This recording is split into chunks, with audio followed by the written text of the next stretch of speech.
So, What is going on, everybody? Welcome back to the Phaithful Phanatics show, live here on a Monday morning on DSM-Media's Philadelphia YouTube channel. Guys, first and foremost, if you are new to the channel, if you like the content, if you want to be interactive, make sure to support by smashing that subscribe button. It is the best spot to get your thoughts, comments, and questions pulled up here on the screen with your host. I am one half of them this morning, Dylan Davis. To my left, my faithful co-host, Scotty. Eagles thumped, bullied, thrashed by the San Francisco 49ers yesterday afternoon in a 42-19 loss. We're going to be breaking it all down. What are your takeaways? What did you learn from this game? Does it change your outlook on this team or this season? I want to start by saying, please take a deep breath before deciding to comment and feel like the season is over. The Eagles went from the first seed in the NFC to the first seed in the NFC. So let's wait and see how they respond in Dallas next week. But, my man, I know we have a lot of frustrations to get out this morning. This is going to be a long one. How are you feeling? We were supposed to be drinking mimosas right now on a Monday morning. We were supposed to be celebrating another victory Monday, and here we are, thumped on a Monday morning. Marshawn Lynch. Marshawn Lynch. I was there last night, man. The season was fucking over in that.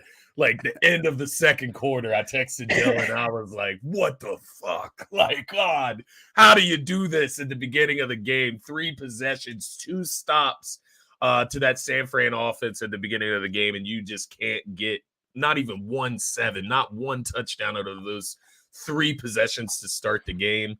That's what hurt me the most about this game. But no, the season is not over. Unfortunately, the Sixers don't play until Wednesday again, so we can't talk about them. We got to face stuck, the man. noise. We're stuck with the noise the on loss this Monday, man. And but, hey, you still gotta wear it the next day. I couldn't wear the hat. I put my Hawaii hat on so I could feel Take good. It on the chin. This is from Hawaii, so I'm trying to feel those vibes on my head, but still got to show my pride and represent. Although I was a little embarrassed last night. I'll say that. A good place to start. To say the least. Yeah. No, it's definitely a good place to start. Frustrated, embarrassed, pissed off, upset, whatever term, whatever you're feeling right now emotionally is all fair and valid, man. But listen, we went on the pregame. We broke down this game all week long here on the show.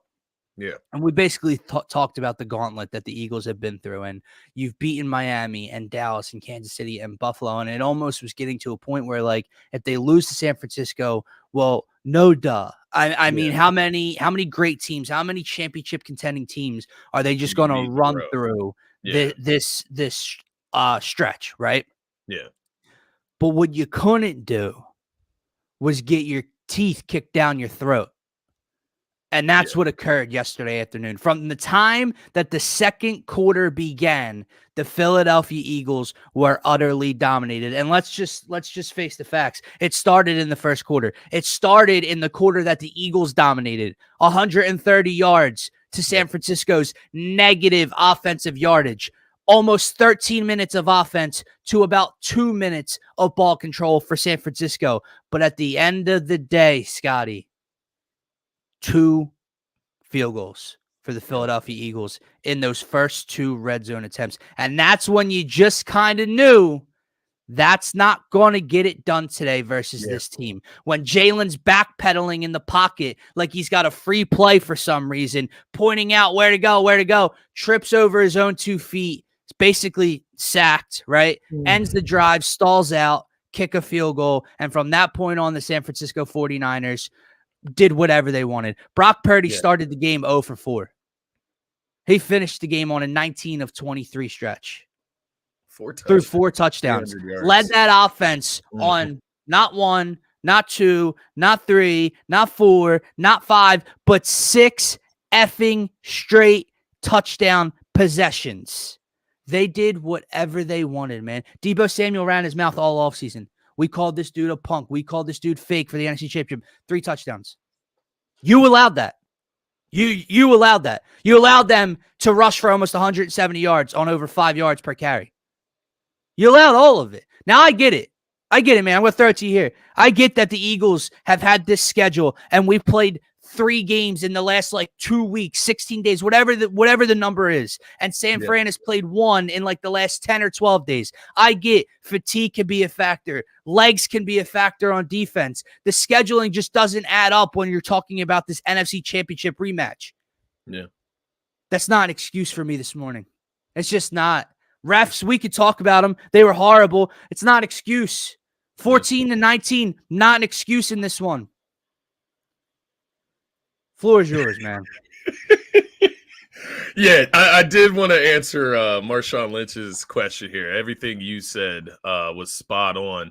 But he did ask if we went up 14-0. I think 1,000% it makes a difference in the game. Absolutely. I honestly, man, I think if you score 7 on I think if it's 10-0, it makes a difference in how the game plays out. When you got to think of it from San Fran's perspective to start the game, right? Those first 2 drives, you get a significant amount of pressure on Brock Purdy to start the game. 3 and outs. You stuff him. Mind you, first drive, they didn't run the ball at all. So they came out with a pass-happy attack as well. And after those first 2 drives, if you come out and you're down 2 possessions, that feels like a lot more pressure than being down 2 field goals where you can get back the lead within 1 possession. So why wouldn't they just feel comfortable? After that 3rd possession by the Birds where they got nothing going, they didn't even get to the red zone on that possession. That's at that point, you have this gut check where I don't know about you, but in the back of my head, I'm like, man, this game, this opponent, this isn't going to work. And it was a typical start for the Eagles when you look at it from what they've gone through the last couple of weeks, going down 10 to each of those teams by halftime. You can't do that against this team. I mean, it can't happen. The slow starts cannot happen against that team. And they made you pay royally for it. They made you pay for it.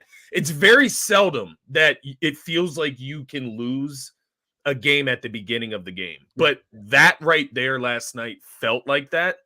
And the reason I say that as well is the Eagles did play 3 games in 13, 14 days. The 49ers did have 10 days to rest. So the Eagles' best shot at this game and kind of getting ahead in it was at the beginning of the game when they had early. Yeah.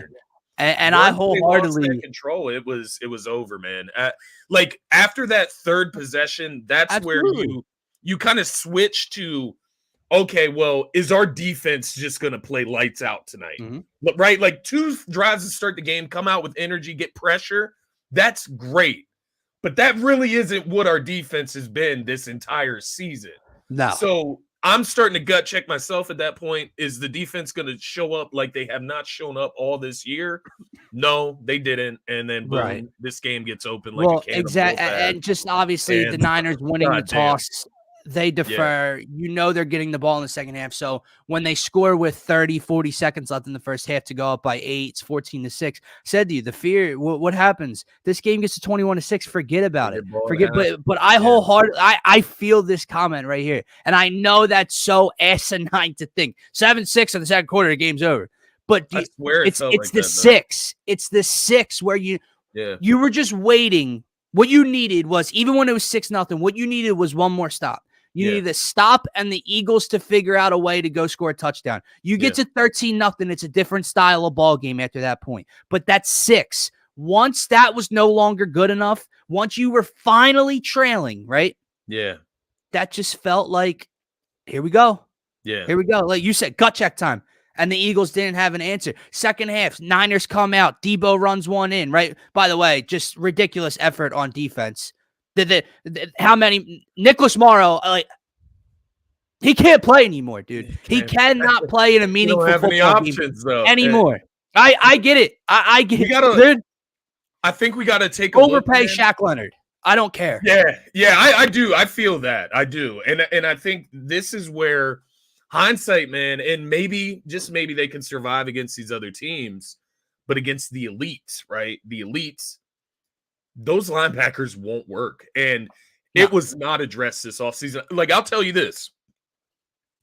Zach Cunningham being healthy in that game does not make a difference. Not at all. Nakobe Dean being healthy for that game Not at does fucking not all. make a difference. And I'm going to go a step further, and I hope that he proves me wrong come postseason time.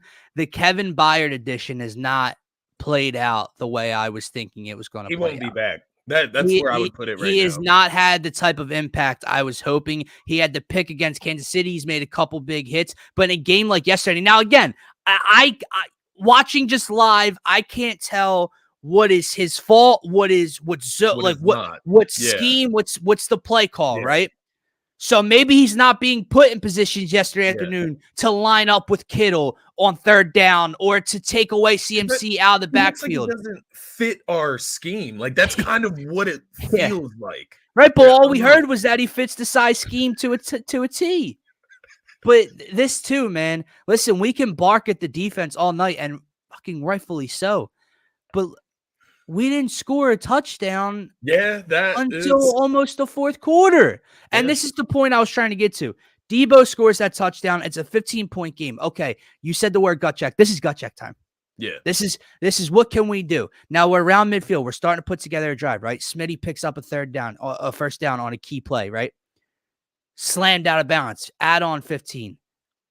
Big Dom gets mushed right in the face by Dre Greenlaw. Somehow, Big Dom gets kicked out off the sideline. Somehow, there's actual people and actual media members on social media last night talking about he's the Eagles' head of security. Now, if as head of security, he did make contact with Greenlaw, more so than just putting his hand on him. But like, let's say, and he didn't. All he did was put his hand on him. But let's say he gave him a slight shove, and let's say he incited a little bit verbally, right? Then as head of security, you're not doing your job. I can see that. That's not what happened.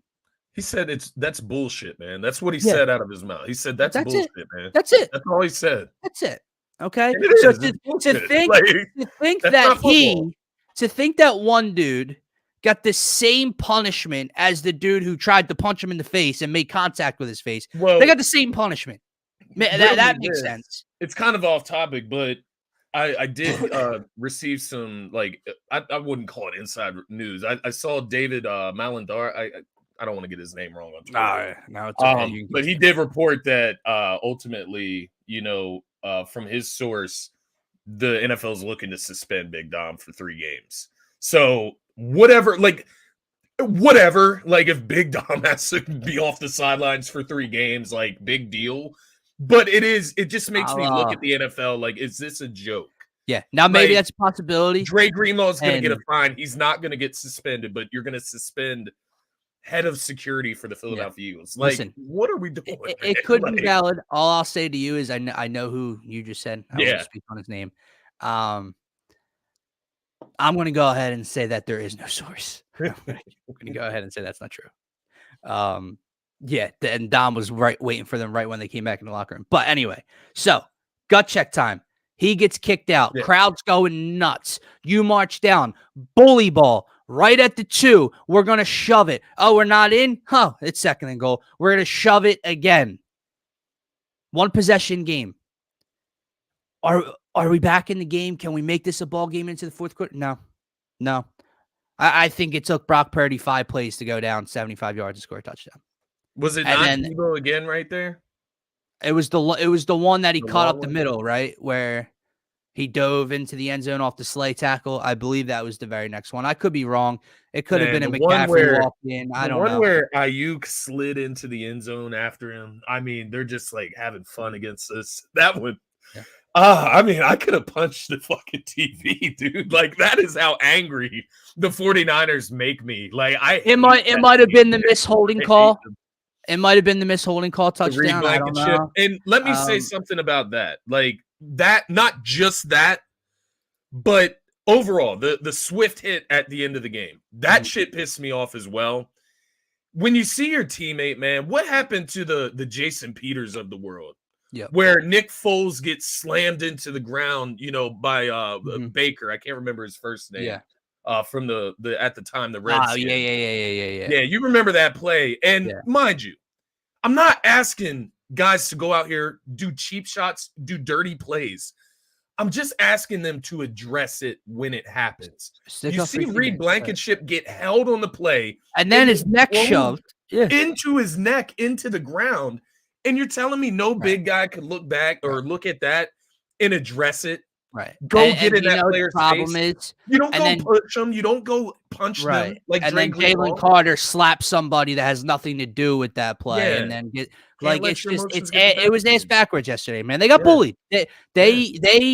We talked all year long. Oh, the Dolphins are soft. The Bill and the Eagles made some of these teams look soft.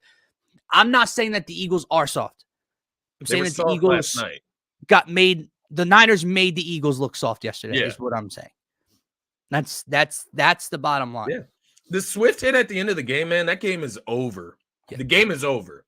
I get it. They're setting a tone, and the Eagles will remember that the next time they play the 49ers. You come across the middle, you're getting hit, but you got to get in that guy's face. Lenore can't get away with if we that, have right? anyone to hit him. Yeah, exactly, man. But that is my thing. You know, I look at Seth Joyner this morning. I brought this to you off the air right before the show. Seth Joyner was talking about Deebo Samuel, and, you know, where's your spine? Like, where's the spine of the defense that just says, you know, enough is enough. This guy isn't running down the field on me again. Right. Like, on the same play, he's coming in motion, jet sweep or whatever the fuck, slant, and then go up the middle. Like, it's so fucking obvious. I So agree. where is the gut check for the defense, like you said? But the Seth Joyner video that gets quote tweeted by Darius Slay About our DBs not wanting to shows tackle. me where our DBs are. Like, this is a leader of our team, and he says that Seth Joyner's talking out the side of his head. You guys did not tackle last night. You guys did not look to tackle last night. That back seven for the Eagles, not only were they horrible, they had a ton of blown coverages, but they were soft as hell last night. They were baby shit. And like soft. you said, it's not to say that this team is soft, but they were soft as hell last night. And I don't like it, man. There's part of me that does honestly believe that our corners may be cooked. Like if you have one takeaway from this game, like, we don't have to sit here and say like the 49ers are this otherworldly team to the Eagles and that the Eagles can't beat them or anything like that. But you can say that this pass defense is a fucking problem. Yep. Like, it's a problem. Like, we have gotten exposed on so many fucking levels this year, and we just kind of, you're 10-2. You let it slide by as the weeks go on and you get dubs. It felt like I was watching it felt like I was playing Madden. on all Madden, right? Well, Brock. We were on all Madden, they were on rookie. Brock Purdy barely threw an incompletion for 3 straight quarters. It felt like I was playing on the hardest difficulty in Madden, where they just where quarterbacks throw 27 of 30 over the course of a game, right? Like, that's honestly what it felt like, bro. And here's the issue with losing the way they did, because like we said, it's okay to lose football games. It is okay to lose. And we don't, and to be fair, some of this reaction may be because we don't really know what that's like under Jalen Hurts. However, this is why it matters how you lose. And it's ironic because we always talk about ugly wins and there's no style points for wins, just finding a way. But it does matter how you lose and how you lose to certain teams. You could not afford to lose in that fashion yesterday at home, because now this is the conversation. It's not just that they lost to the 49ers. It's all of these issues that are going to come up now.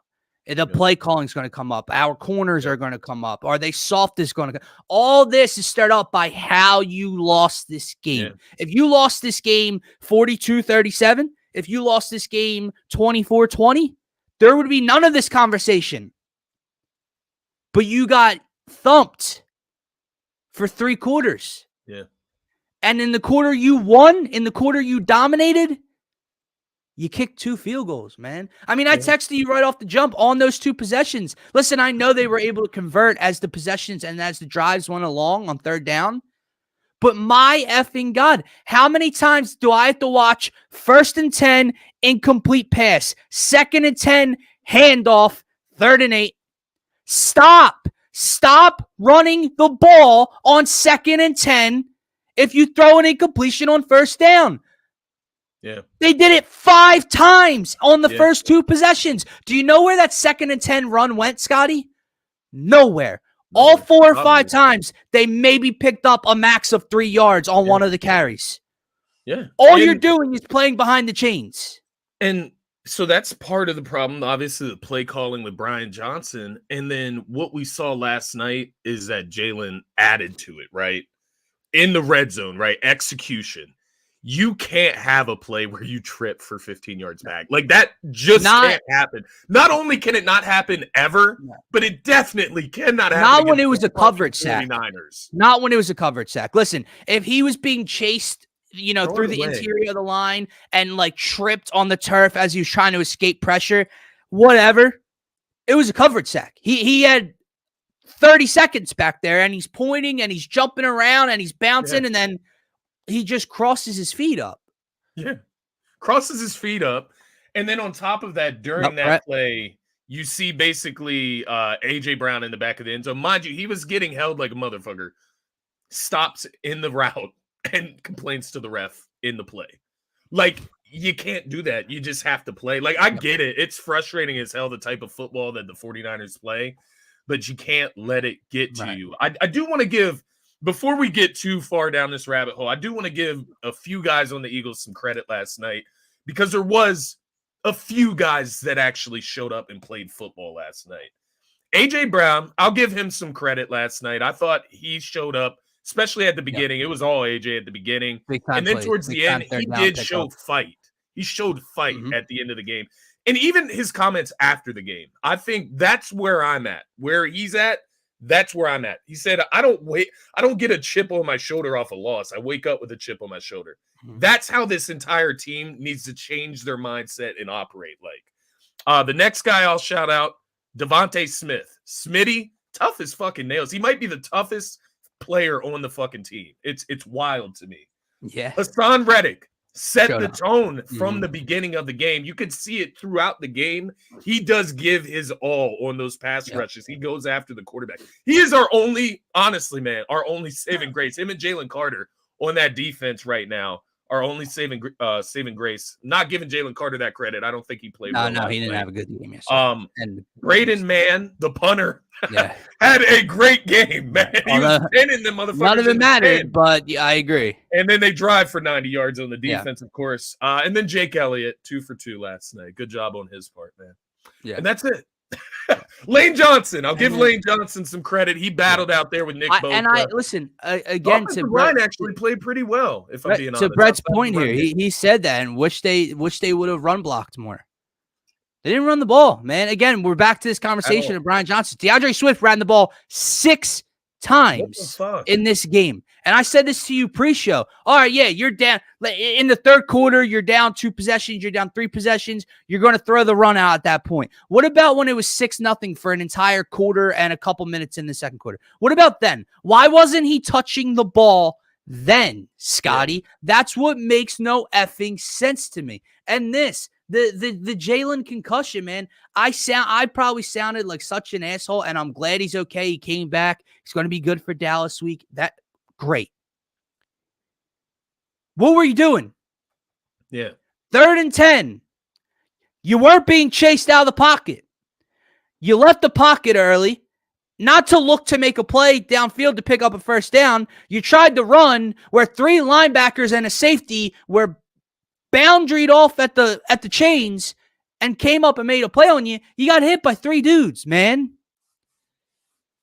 Like, I don't get it. I don't get some of the decision making. You know what else I don't get as well? Just to add on to, just to pile on here. We're venting. The route concepts, man. I saw some of Sirianni's, some of the plays down the stretch, right? Where Sirianni just has these wide receivers running go routes. It's like, it was to your point, what we talked about, before the show yesterday, or during the show yesterday, the pregame show, of letting your players make plays. Like Nick Sirianni and that offense took it way too fucking far. Like they took it to the next level of letting your guys play one-on-one. Like go out there and run whatever fucking route up the field and beat your man. It doesn't work. The only thing that worked in this game were slant routes. yet we went away from them. You just started seeing go routes down the sideline trying to get scores. Like, Yeah. I don't know, man. I don't know if it's like a lack of patience. I get it that Sirianni's philosophy overall since he's arrived here has been pass to open up the run. I understand that. But when things are going the way they're going and you see Jalen Hurts take a covered sack like that, don't you think maybe we should just run the ball maybe 2 times in a row for once? Maybe first and second down we could run the football. Like, they don't run the ball on first different down. things. Like, They don't run the ball on first down, they and don't it run the makes ball no at all. it makes no sense to me. That philosophy that's part of the problem. Like it's the worst play call in all of football for any team to run, let alone our Eagles, where first and 10 incomplete, second and 10 you run. Oh, good, 2 yards. We're at 3rd and 8, just in 30 seconds, just like that off the clock. Yeah. Because that's how fast things are going to go with the first down incompletion. So when you have drives like that just stall out, that's a quick 3 and out, no time comes off the clock, etc. It's like run the ball on first down. Sure, you could run it again on second down, but run on first down. If he picks up 2, if 1, 3, whatever the case may be, well, then you have 2 passes to pick up 7 or 8 yards. Instead, when you run on second down and he picks up 1 yard or 2 yards, well, now you have 1 play to pick up about 10 yards.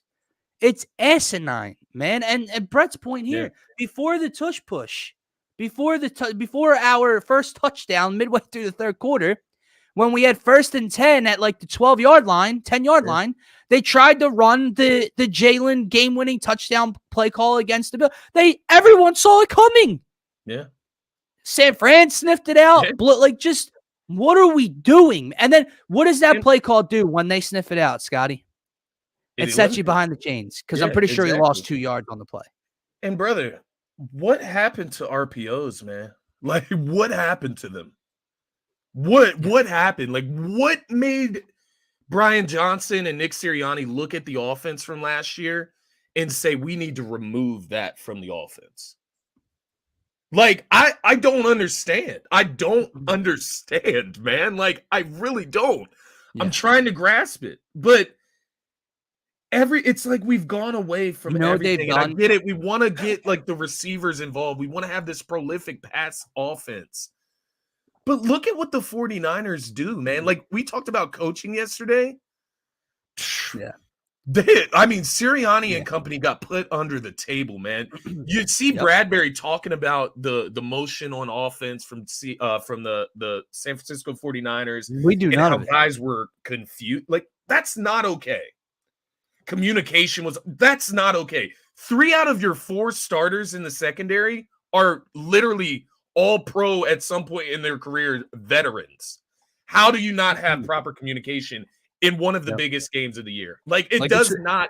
How about the Super Bowl when the secondary got confused on the same play against Kansas City and allowed 2 walk-in touchdowns? In the bigger moments, for some reason, these dudes are getting confused. I'm telling you, I'm telling you. I just said Byard. I don't know if he'll be back this year. I think his contract's up. Why would you bring him back at this point? Things can change, though. Right. Things can change. Right. Slay, man. I don't know, bro. I don't know. I love Slay. I've loved him since he came here. I think he's great as far as like what he does and gives back to the fans. His wife's great for the city. He's given us great games at times. He's given us great performances. But does he have that in him anymore? I don't think he can do it a game out of 5, but he cannot do it consistently. And whatever, if he saw this, he'll quote tweet it and put some respect on the. You don't get respect for the pass. Like, you might be a Hall of Famer when you retire. That's when you retire. When it's all said and done, you're going to get respect for the past, man. But right now in Philadelphia, you get no respect for your past right now. To this point, right? And you brought up how there's just no RPO. To Brett's point, you can't run the RPO if they never use the R in it. Fair enough. Which is true. 1,000% true. And the other thing, when I watch this Eagles team run a read option or an RPO, it's no longer an RPO to my eyes. Yeah. You know what it is? It's play action. Because it's a run option. It's the option to hand it off or keep it. But then the pass There's nothing under. It's not. Remember when Nick Foles, the Super Bowl year, the RPO, it was put it in the running back's gut, and there was someone underneath or a crossing route underneath where you read that. If he's open, pull it, sling it. If he's not, hand it off, right? That's not our RPO. Our RPO is put it in the gut, and if they try to pass it, everything's downfield. All it is play action at that point. Yeah.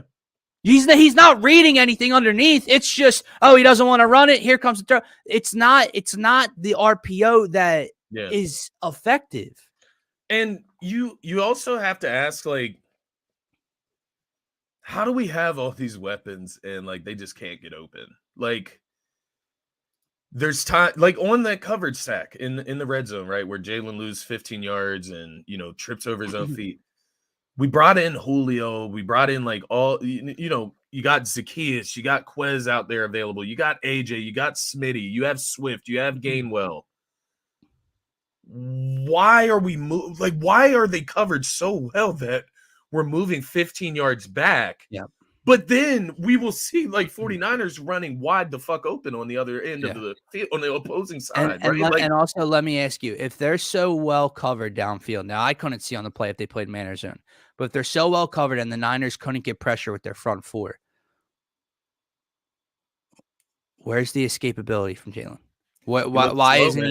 Why isn't he rolling to his right? And even if you only pick up 2 yards, you pick up 2 yards in that scenario. There was a specific play, and maybe they are tired, but maybe they need some rest. I don't know. But when you look, there was a specific play where Jalen got out of the pocket and he went to scramble, and number 94, Farrell, chased him down to the sideline. That one surprised me, man. Like, I thought he was gonna get the edge. And Farrell caught him at the sideline, and he did not get that first down. Mind you, it didn't like affect the game heavily. They ended up getting the first down afterwards, but I don't know. Maybe they were tired, or maybe Jalen. Well, I'm sorry, man. The offense got no excuse to be tired. It's the defense, and it's this from. Think about this for a second, man, and think about the game clock as a whole. When I described to you incompletion on first down, 2nd and 10 run, 3rd and long. Well, if it's an incompletion on first down, you probably took 4 or 5 seconds off the clock on the incompletion. Then you run it on 2nd down. All right, let's say 30 seconds go by. If you don't pick up the first down, you maybe chewed up a minute of the play clock by the time. Or the game clock by the time San Fran gets the ball back. The Eagles had 150 yards on the first 2 drives and then had a combined 209, 59 yards from the beginning of the second quarter to midway through the third or deep into the third. So if you're not picking up yards, what's that tell you? You're not picking up first downs. If you're not picking up first downs, you're getting 3 and outs. You're not chewing up. So the defense, as bad as they were, I'm not making an excuse, but guess what that means, Scotty? Back on the field, back on the field, back on the field, back on the field. That's play calling. That's execution. It goes hand in hand. Before the game, you and I talked about complementary football. Can all 3 phases of the game, can the offense and the defense play complementary football for the first time all year? Play a clean game, a 60-minute game. They played complementary football. They played complementary bad football. The offense would get off the field quick. The defense would let them go right down and score. The offense would get off the field quick. The defense would let them go right down and score. There was nothing, man. There was nothing. And I'll ask you this. How in the fuck does Kenneth Gainwell play more snaps than DeAndre Swift? I believe I saw that correct, right? Yeah. I'm not tripping. Like, I know Swift had 6 carries and Gainwell only had 2. Yeah. And that's the other thing, man. That's the other thing. It's become so obvious when the Eagles are passing because Gainwell is on the field. Right. But let me ask you something. It's so obvious. All right, okay, sure. So he's a better pass protector. He's a better pass blocker. Wouldn't you rather have DeAndre Swift out there as a pass catcher than using Gainwell as a pass blocker? Look at the way CMC was used yesterday. And I'm not saying that Swift is like the talent of CMC. I'm not.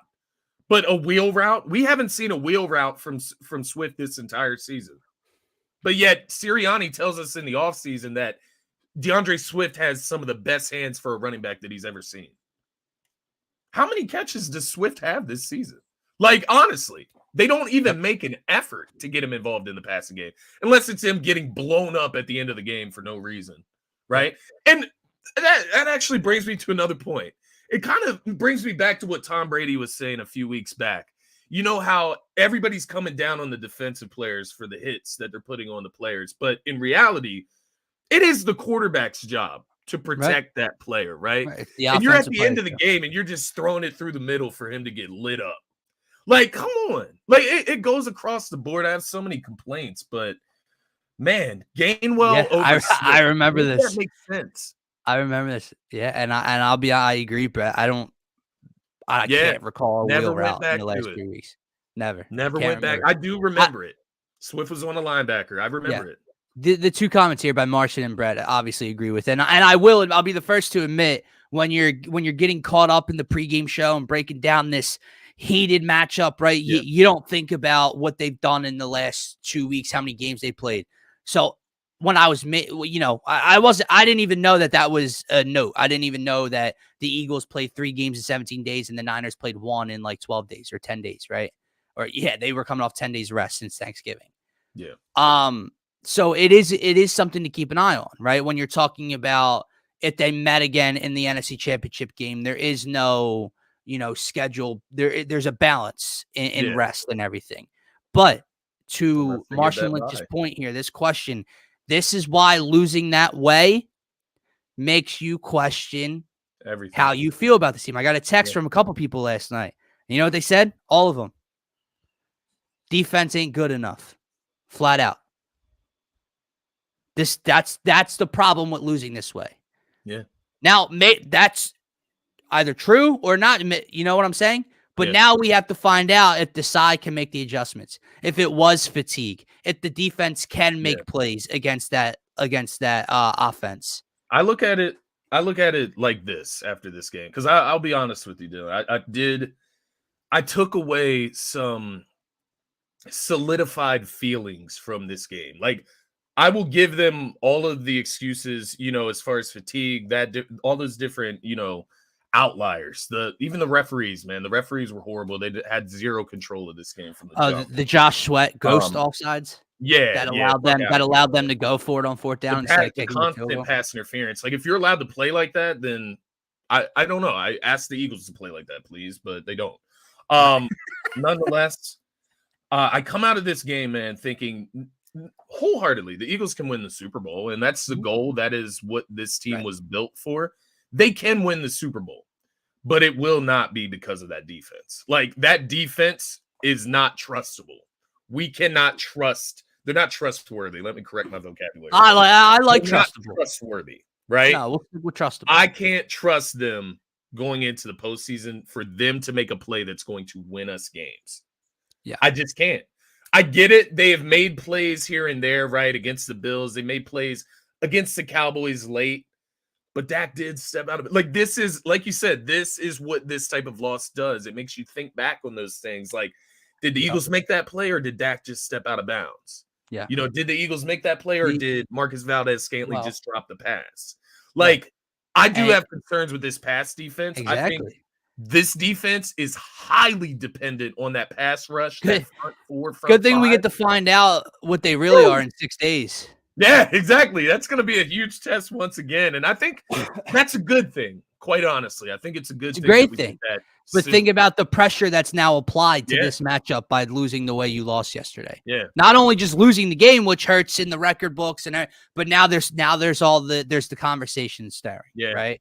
Yeah, To Martin, we're in such a weird spot in the last 2 or so years as Philly sports fans, man, because no other cities, or not many other cities since like Boston, when Brady was a Pat and the Bruins were winning, and the Celtics with the big 3. Not since then do cities have, a World Series appearance and an NLCS Game 7, a Super Bowl appearance and a 10-1 team, an NBA team that, was a game away from going to to their conference championship and now look good again. Not many teams have this fun. We had an MLS championship game, right, the same year. Not many teams have, or cities have, all of this going for them. But to the end of this statement, Yeah. we have nothing to show for it. Yeah. That So last night, it it's the hurts. perfect comparison. It felt like Sixers versus Celtics, man. It felt like a Sixers versus Celtics game where I'm getting all hype. It felt like game 6. It's not the playoffs. It's not that Yeah. serious. But man, that's a I deflating. like this comment a lot by So Hunter, man. deflating, man. I like this comment a lot. There's no reason to panic. There's no reason to you mentioned solidified takeaways or solidified feelings you have now, and that's fair.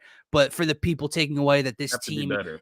can't beat the Niners, they're not good enough, Yeah, I they're didn't not going take to away win. that. That's ridiculous to change your outlook on the season, but it's also delusional not to just talk about what you watched on the field yesterday and to just question if it's an actual problem. Yeah. No, I'm not saying it's a long-term problem, but I'm Yeah. questioning it now.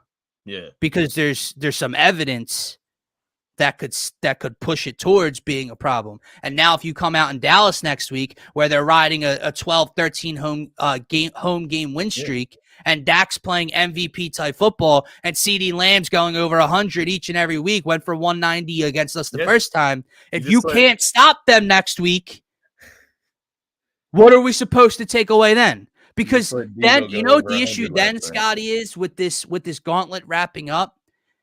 If the defense looks like they did yesterday, and they look like they did against the Bills, and they look like they did against Dallas the first time with all the yardage and everything,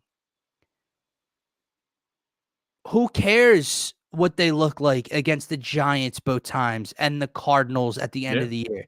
Because regardless of what seed we are, we're going to go into the postseason in the back of our minds thinking, what are we going to look like against a great quarterback? Yeah. You know what I mean? Because they haven't, I don't know. No, I agree. Like, they're such a weird unit, man. Like, I don't understand how you can shut down Tua and Tyreek and Waddle and hold them to season lows. And even though Dak and company could move the ball, you held them to 24 points and won, or 23 points, whatever, and won the game. You hold Patrick Mahomes, even though their wide receivers are struggling, you hold Patrick Mahomes to 17 points, shut out in the second half. I don't understand how you can look like that and then look as bad as you do against the Bills, against the Niners. Yeah. And now we're stirring this pot again. I think it's matchup based, man. I think that's the problem. But I think my main concern with this Eagles defense, aside from everything that I've already addressed, right? That back seven, the linebackers in the secondary, they're a problem. They're a detractor. And moving forward, I think the problem for me is that we can't just lock in as a defensive unit and shut down a specific player. Like, when you go into a Cowboys game, who do you think they're going to try to get the ball to? It's CeeDee Lamb. Mm-hmm. And we couldn't erase him from the game. Mm-hmm. That was my problem. Even again, man, it's so funny. I feel like I'm spiraling now, man, because I'm thinking back to that Dolphins game, and I'm remembering Tyreek Hill dropping wide open passes. He dropped 2 of them in that game, man. And this is what you just talked about, how we can spiral back and just rethink everything that has played out through this season. But when I look back at the game last night, for example, you have Deebo Samuel coming into your house, and he has been talking shit since they lost in the NFC Championship. Mm-hmm. And there's not like a note made by the defense. There's not part of the game plan that was designed specifically to make sure that Deebo Samuel does not touch the end zone. He touched the end zone 3 times. He had like 150 yards total offensively. Like, he's not that guy in reality. Like, he can be that guy. We saw it last night. He's not that guy. He's not. Yeah.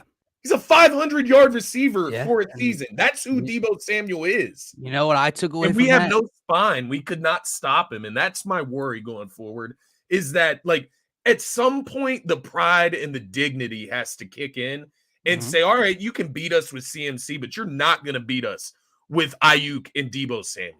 Yeah. Or you can beat us with Ayuk and Kittle. You're not going to beat us with Deebo and CMC. But there was none of that last night. They did whatever they wanted. You know what I took away, man? You can talk all the junk you want when you come in and scored 3 touchdowns. Absolutely. He stood on business last night. Now, do it, if you see us again, whatever, in the chip, whatever, do it again. Because if you If you get don't shut do it down in the playoffs, you're a fraud. But right, if you don't do it in the now, postseason and you only did it in this game, well, now we're going to circle back to those comments because who the fuck cares what you did in December, right? yeah, But anyway, he's allowed to talk for it right now. My issue, man, we talked about it all pregame show all last week. Players over play calls, players over plays. And the way I'm going back and forth is you see defenses with less talent. yeah. You see defenses with less names, with less big stars, Yeah. right?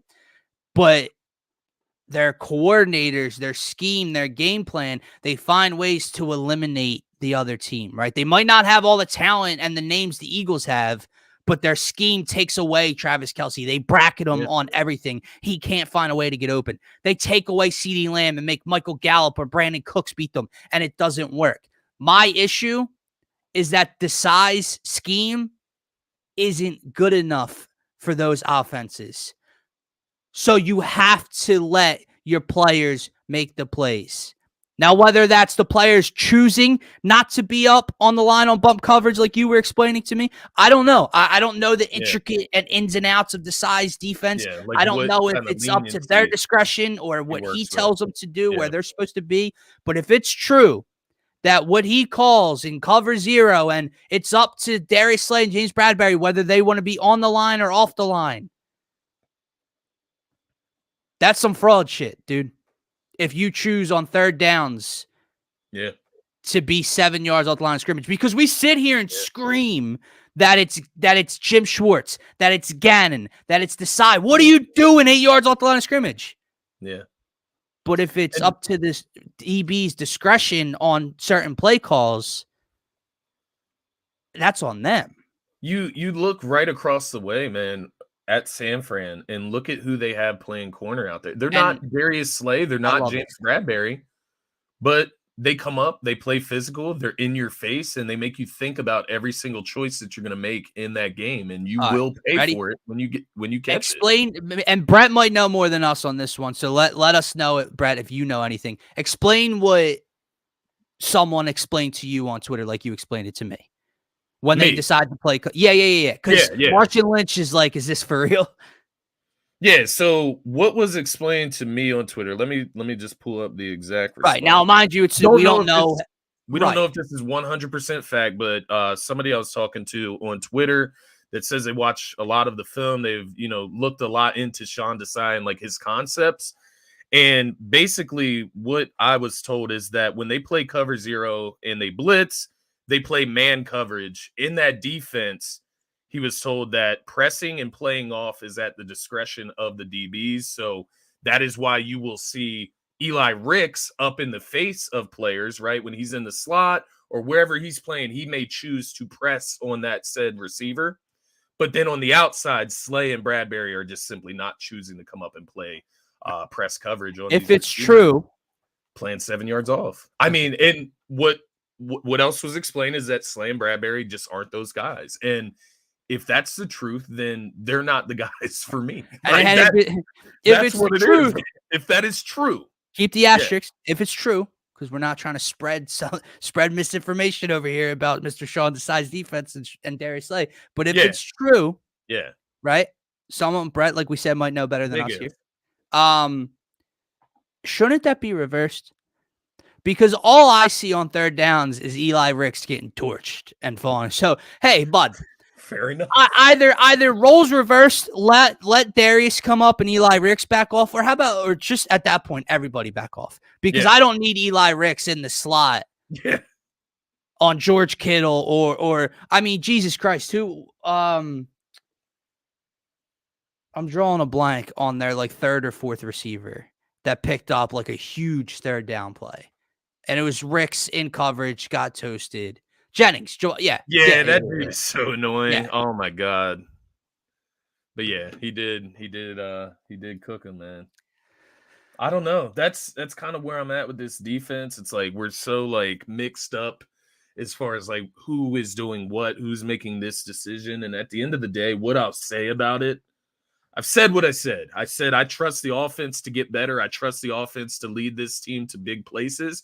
And I do believe at the end of the day, just like we saw in the Super Bowl against the Chiefs, just like we saw in the Super Bowl against the Patriots a few years back when we actually won it, it's going to come down to the offense. It's going to come down to scoring touchdowns. It's going to come down to putting up points. And I think we're just going to have to face that noise as the season goes on, where we're going to have to run the score up on teams. We're going to have to score 30-plus points just to make ourselves feel safe. It's not that the defense won't show up at times. It's not that there won't be monster days for the pass rush, but I do not trust that back seven worth a lick. But that being said, all you can do is be better. That is all that can happen. That is all that we can ask of this team and of Sean Desai and of Slay and Bradbury. Be better. Of Brian Johnson, I don't know that the answer is firing coordinators in the middle of a season, right? Like I saw Marshawn Lynch's comment about Matt Canada. I know it's probably a joke. I don't think you can fire your coordinators in the middle of a 10-2 season. So there's nobody walking through that door, right? Zach Ertz, right? You go out, you sign Zach Ertz. He's not walking through the door to save your season. You go out, you sign Shaq Leonard. He might help, and I would do anything I can to get that guy on the team, but he's not walking through the door making you a Super Bowl champion. And that's my message to the Birds. That's my message as far as coming out of this loss, is that while, yeah, we have some doubts now, we have some major concerns, this team still has the talent on paper to do what they need to do and fulfill the goal this season. Yeah. It's just not going to be as easy as we thought it was, or maybe what we had fell in love with during that stretch of, however many games they won in a row. But this team is built. They are built to win. I don't want to get that confused. Yeah. But nobody's walking through that door to save them. They got to adjust. They got to be better within themselves. And that goes for the coordinators and the coaches as well. But to go back to your Frank, Shaq, and Zach coming through the door. Oh man! God damn. To go back to your point about Brian Johnson.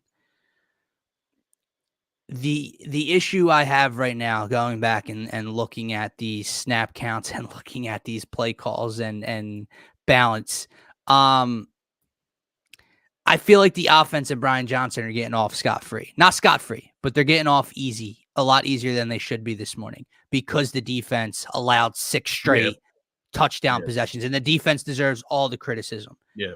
But the issue with the defense is a question about scheme, but also, do they have the talent? Meaning, we see the big names, but is Darius Slay what we need to Darius Slay to be? Can Kevin Byard help?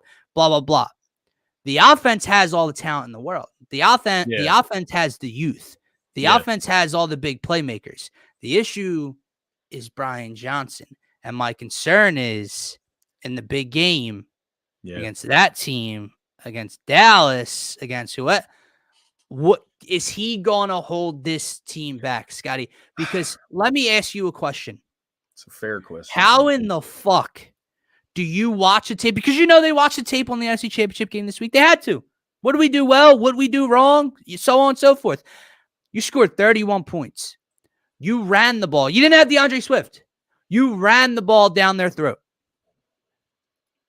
Scotty, they called 48 pass. Well, they threw the ball 48 times. Whatever. 48 passes, 18 carries. 9 of those 18 carries were from the quarterbacks of Jalen Hurts and Marcus Mariota. So some of Jalen's carries were off script, scrambles. So they called over 50 pass plays to about 15 actual run plays. And again, it was a 1-possession game at halftime. So fucking miss me with we were down. So no. You were down so much because you called such a shitty game. Yeah. How do you run the ball against that defense the way you did in the NFC Championship game and come out and give DeAndre Swift the ball 6 times? Whatever. He averaged 2.2 yards per carry. They weren't getting much with it. But you can't just abandon it in the first half.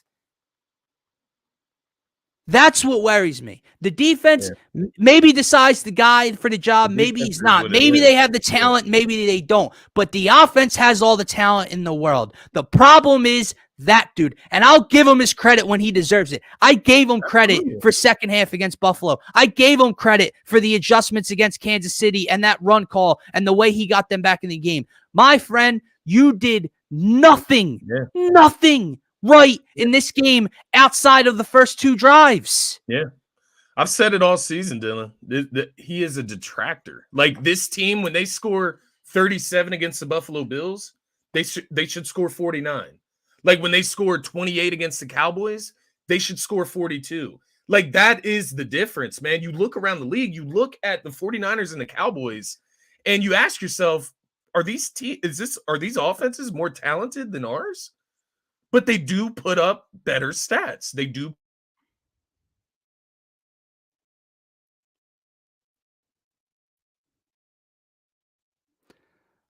Oh, I was going to say, I can't hear you. Hold on.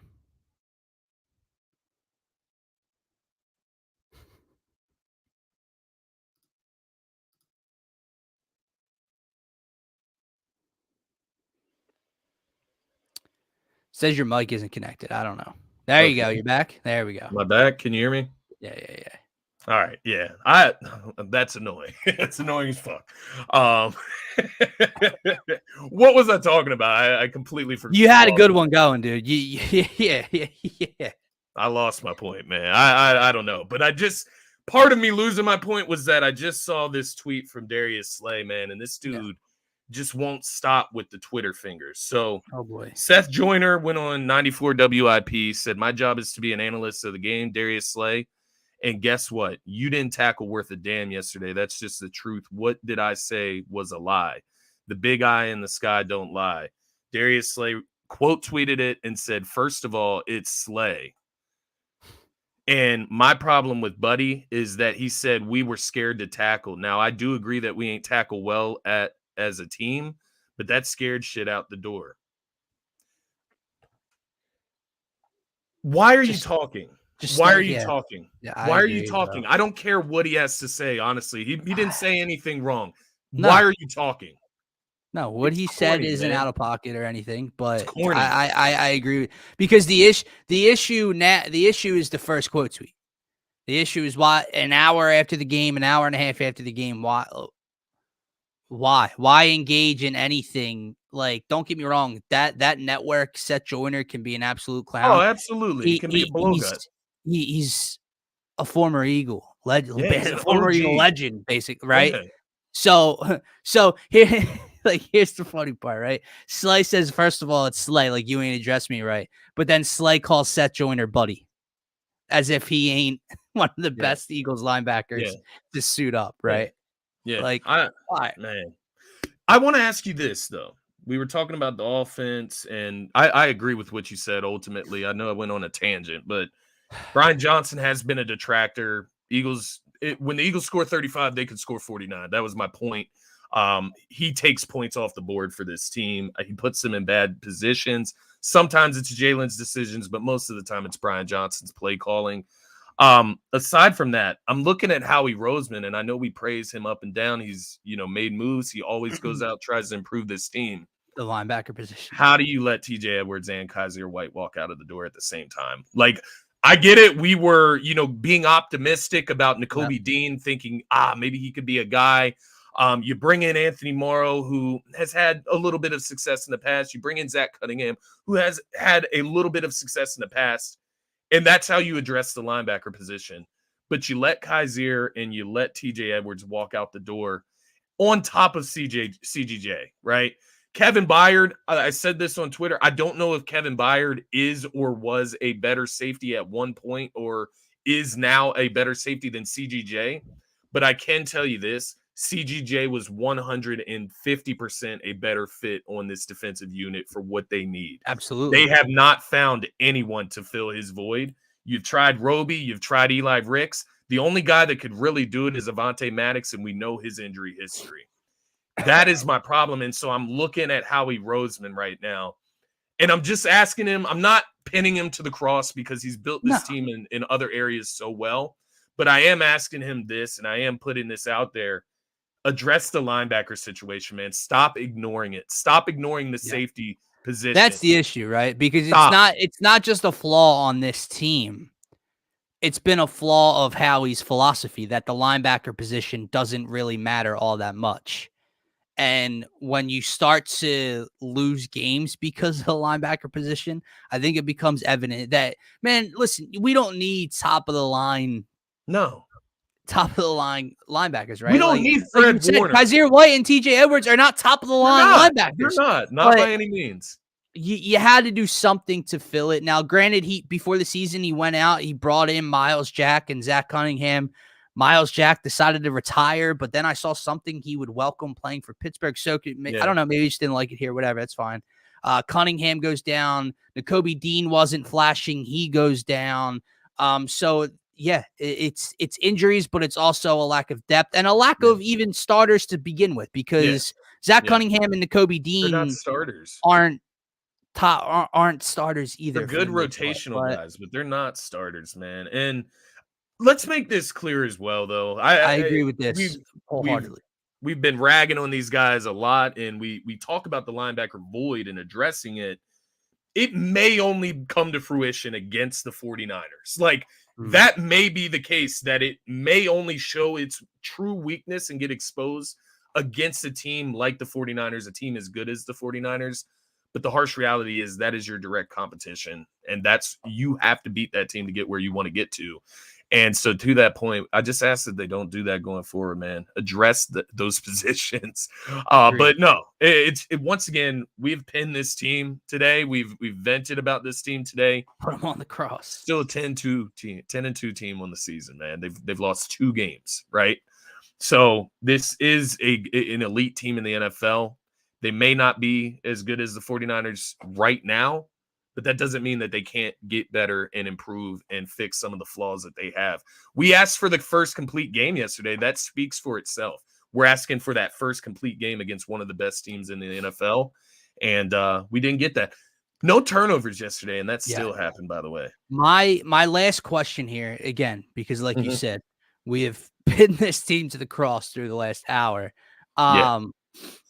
But that does not change my outlook on this team or on this season. It's a horrible loss. I hate the fact that they got bullied that way. If instead of just, competing and losing a good game versus a great team. Yeah. But it does not change my overall outlook. It just it just magnifies the issues that we've kind of seen throughout the red flags we've kind of seen throughout the year. My question is, we keep waiting for this complete game, and they're 10-2 without really having one. Maybe Miami's maybe a complete game, right? Both sides played really well. Probably the closest, points, right? So they've had some close, but they haven't really played a complete game yet. They're uber talented, and they're 10-2. They're the number 1 seed in the NFC. So you can look at that as a ridiculous positive, a ridiculous shining bright light at the end of the tunnel, where you're like, okay. Like they're going to be A-okay. Or do they just not have it in them? Is the play calling of Bryant Johnson too much of a detractor and inconsistent week to week? Is the defense, are the cornerbacks, are the linebackers too much of an issue to have a dominant game when the offense has it? I don't know. Like that's the problem, right? It's like you can look at it as a great positive that the best is still yet to come and they're 10-2 in the number 1 seed, or you can question if that they have that in them. Yeah. No, I think both are fair, and I think the answer to that question is to be determined. And this comment here is what makes you kind of sit back and take a deep breath, because I think it's fair. They beat us head to head. So we have to sit back now and say, okay, right, today they're better. The way they just beat the Eagles, you have to take that into account. Yeah, they were better. They're only 1 game behind the Eagles. They just beat the shit out of the Eagles on the road. You have to say they're better today. But to his point here, the Eagles have 2 losses. The Niners have 3. Yeah. We lost to the Niners, who, head to head, that stinks, but they're a great team. They lost to the Vikings, Browns, and the Bengals. Yeah. So, we'll see. That's all I'm. Yeah, that's exactly what I was saying, though. I'm not saying that the 49ers I know. are permanently better than the Eagles. I'm just saying right now in this moment, they are playing better than the Eagles are. And that showed last night. Doesn't mean that the Eagles can't improve on their weaknesses and become a better team than the 49ers in the future. So just have to be better, move on to Dallas and be ready, man. Be ready to go into Dallas and go at an all-out war, because that's what it's going to take to get a W down there. Yeah, this is the energy I need this week, man. I'll sulk for another day or two, and then come Wednesday, here on the Phaithful Fanatic Show, we'll be back and bringing that energy heading into Dallas for this divisional, basically lead battle. Guys, that is going to do it for this Monday show. We appreciate each and every one of you who tuned in and commented throughout the show. If you guys like the content, if you're new to the channel, make sure to support by smashing that subscribe button. It's YouTube. It's free, right? It's the best spot to get your thoughts, comments, and questions pulled up here on the screen with us on each and every show. We'll be back Wednesday morning, like I said, to get into Dallas week. Sixers will be back in action, so we'll be talking Sixers for you, Marshawn Lynch. But for myself, for Scotty, have a great rest of your Monday. And as always, it's still Go Birds.